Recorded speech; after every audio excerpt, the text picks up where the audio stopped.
to Fabulous Fiction and Crafts. This is my channel.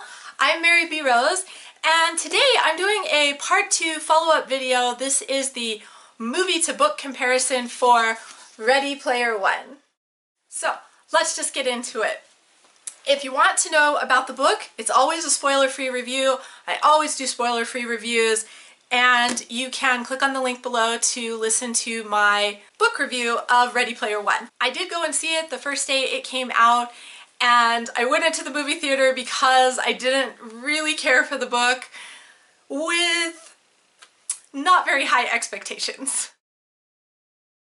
Just to give you a quick synopsis of the story, it's about a boy named Wade Wilson who lives in a futuristic dystopian America in the year of 2045, and he is searching for these Easter eggs so that he can win the corporate seat of the Oasis, which is a virtual reality system that everybody lives in. It's like the internet, but it's virtual reality, so it's immersive. And of course, there are these corporate tycoons who want to take over the Oasis, so they're searching for Halliday's Easter eggs as well, Halliday being the creator of the Oasis. And so you have these independents like Wade and his friend, and then you have the corporates, and therein is the conflict.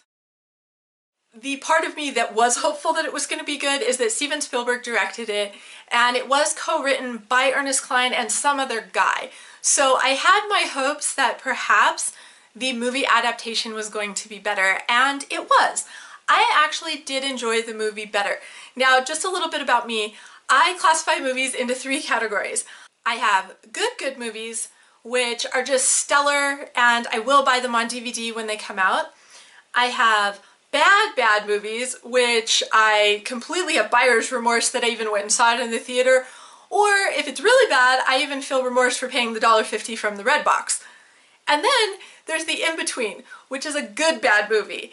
And a good bad movie to me is like, well, maybe I feel buyer's remorse that I saw it in the theater and paid $8 or $9 for my ticket, but I wouldn't mind paying the $1.50 for it, and I may or may not buy it. Probably not going to buy it brand new, but I wouldn't mind paying like $2 or $3 for it in the discount bin when it finally gets there.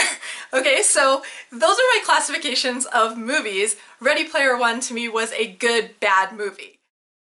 One of the things that I liked immediately from the get-go, it was obvious that they were going to change how the challenges played out, and I thought that was brilliant, because if they had taken the one straight from the book and put it into the movie, it would have been such a boring ass movie. It would have been terrible, but they didn't do that. Steven Spielberg actually changes the first challenge to a race, and that's not really giving anything away because that's kind of like right in the beginning of the movie, and it was a wonderful challenge, whereas in the book, it's totally different.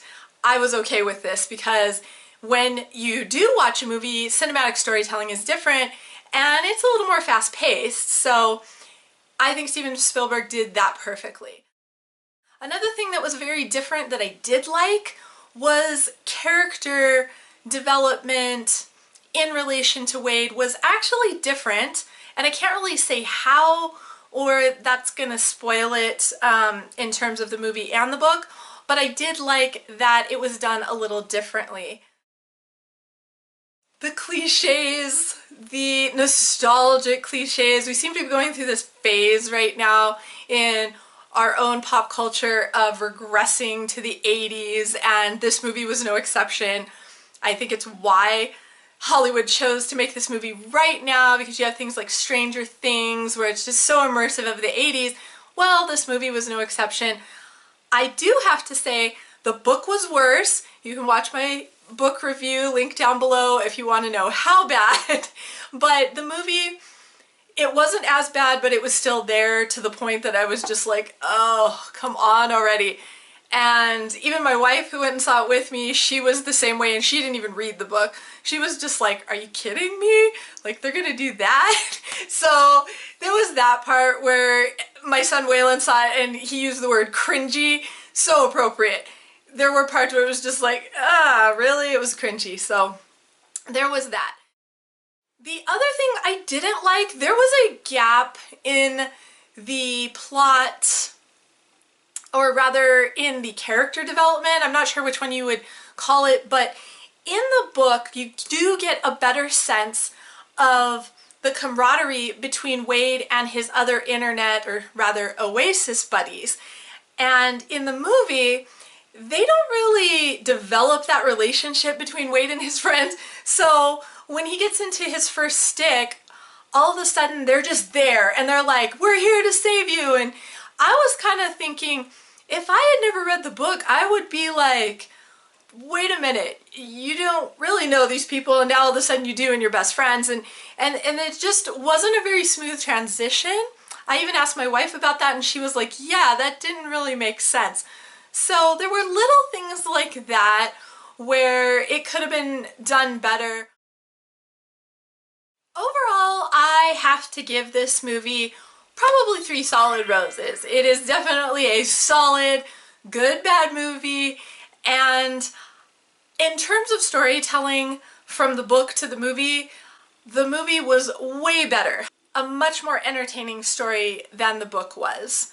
It obviously wasn't Steven Spielberg's best work, but it certainly wasn't his worst, and it was just fun. I probably wouldn't go see it in the movies. I probably wouldn't recommend people to see it in the movies, but I do think that it's definitely worth renting on Redbox when it comes out.